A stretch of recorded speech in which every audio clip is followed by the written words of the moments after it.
Hello friends, तो कैसे हैं आप सब। तो आज हम लेके आए हैं natural numbers, whole numbers, even numbers, odd numbers ETC. तो फ्रेंड्स, और इन सब का नॉलेज होना बहुत ज़रूरी है हमारे लिए। तो चलिए देखते हैं। इसमें सबसे पहला है प्राकृतिक संख्या। अब प्राकृतिक संख्याएं क्या होती हैं, मतलब कि नेचुरल नंबर्स। तो चलिए देखते हैं नेचुरल नंबर्स क्या होती हैं। वे संख्याएं जो दैनिक जीवन में गणना करने के काम आती हैं। वे संख्याएं जो दैनिक जीवन में गणना करने के काम आती हैं प्राकृतिक संख्याएं कहलाती हैं। किस काम आती हैं? गणना करने के काम आती हैं। मतलब कि जितने भी काउंटिंग नंबर्स होते हैं वे सभी क्या हैं? प्राकृतिक संख्याएं हैं। और फ्रेंड्स, हमारी ज़िंदगी तो ख़त्म हो जाएंगी पर ये नंबर नहीं ख़त्म होने वाले हैं। तो फ्रेंड्स देखते हैं वो क्या है कि देख लेते हैं। 1, 2, 3, 4, 5, 6, 7 डॉट डॉट डॉट इन्फिनिटिव तक। ऐसे ये ज़्यादा रहेंगे, ये ख़त्म होने वाले नहीं हैं। वही तो बोल रहे हैं कि ज़िंदगी ख़त्म हो जाएगी परंतु ये ख़त्म होने वाले नहीं हैं। तो आगे देखते हैं, अगला इसमें है पूर्ण संख्या। अब देखते हैं पूर्ण संख्या क्या होती हैं, होल नंबर्स। चलिए देखते हैं फ्रेंड्स, तो ये कैसे हैं। प्राकृतिक संख्याओं में शून्य को शामिल करने के बाद संख्याओं का जो परिवार बनता है उसे पूर्ण संख्या कहा जाता है। क्या होता है? प्राकृतिक संख्याओं में शून्य को शामिल करने के बाद संख्याओं का जो परिवार बनता है उसे पूर्ण संख्या कहा जाता है।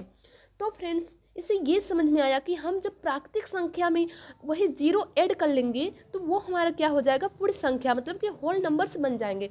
तो चलिए देखते हैं। 0, 1, 2, 3, 4, 5, 6, 7 इन्फिनिटिव।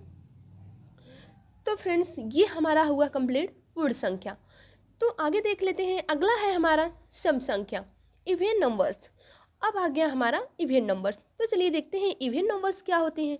वे प्राकृतिक संख्याएं हैं, वे प्राकृतिक संख्याएं हैं जो 2 से विभाज्य हो, जो 2 से पूरी तरह विभाजित हो जाए, मतलब कि जो 2 से पूरी तरह कट जाए उसे सम संख्या कहा जाता है।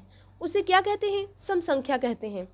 जैसे कि हम ले लेते हैं 2, 4, 6, 8, 10, 12, ये सब क्या हैं? ये सब हमारे हैं, क्या है? सम संख्याएं हैं।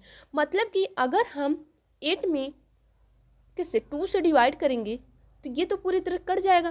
तो यही हमारे क्या हो गए? सम संख्या। क्या हुए? सम संख्या हो गए। तो अगला देख लेते हैं, विषम संख्याएं क्या होती हैं।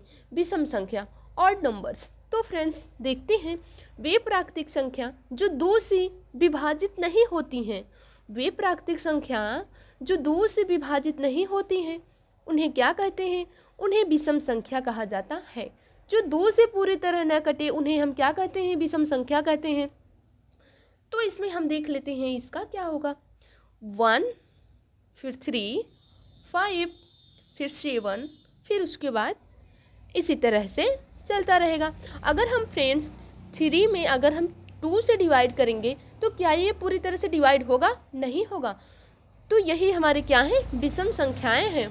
तो आगे देख सकते हैं, अगला है अभाज्य संख्याएं। अब अभाज्य संख्याएं क्या होती हैं हमारी, मतलब कि प्राइम नंबर्स। तो देखते हैं प्राइम नंबर्स क्या है। एक से बड़ी वे सभी संख्याएं, एक से बड़ी वे सभी संख्याएं जो स्वयं एवं एक को छोड़कर किसी दूसरी संख्या से विभाज्य ना हो अभाज्य संख्याएं कहलाती हैं।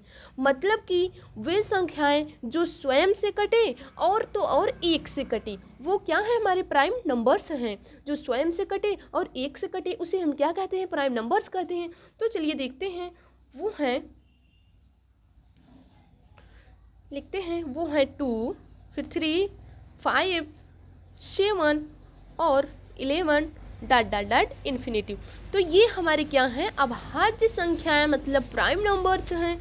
अगर हम देख लेते हैं फ्रेंड्स, अगर हम ले लें एग्जाम्पल के तौर पर देखते हैं, तो अगर हम यहाँ 3 लिखिए तो ये क्या 3 किससे कटता है? 2 से कटेगा? 4 से कटेगा? नहीं कटेगा।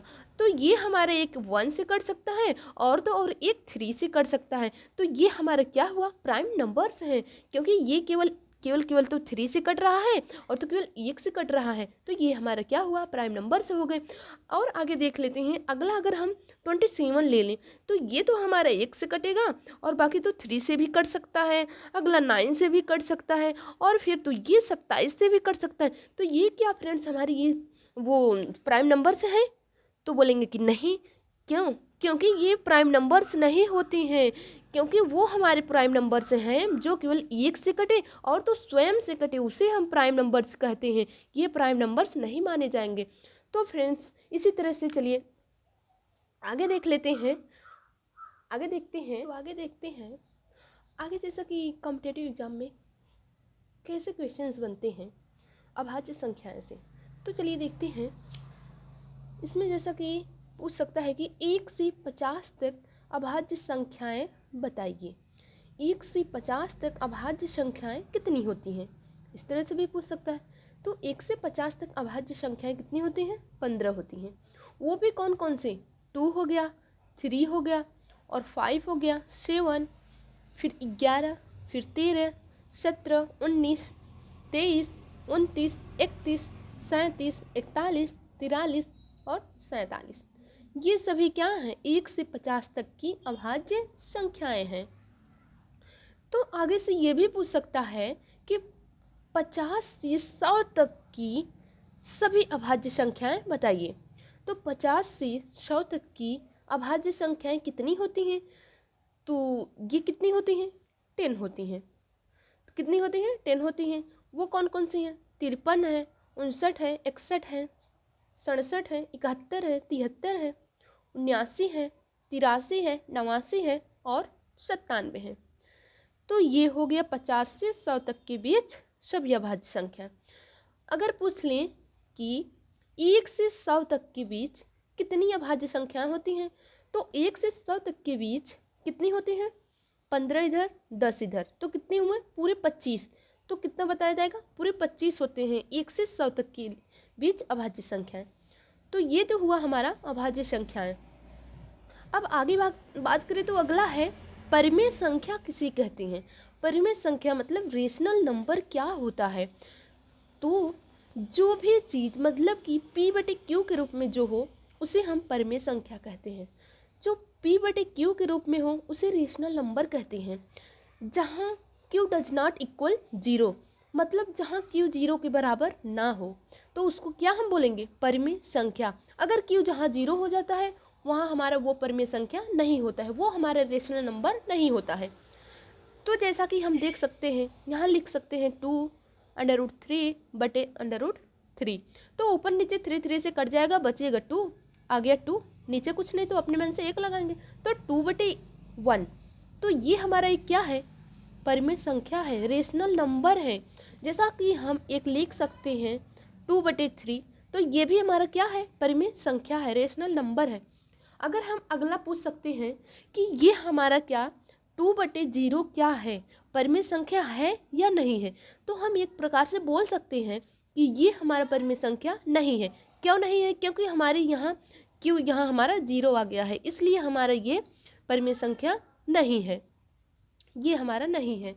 अगर हम पूछ लें कि 0 हमारा क्या है, 0 एक परिमेय संख्या है कि नहीं, तो 0 हमारा एक परिमेय संख्या है। क्यों है? क्योंकि इसके नीचे हम 1 लगा सकते हैं, इसलिए ये हमारा परिमेय संख्या है। तो अगला हम लिख सकते हैं अपरिमेय संख्या।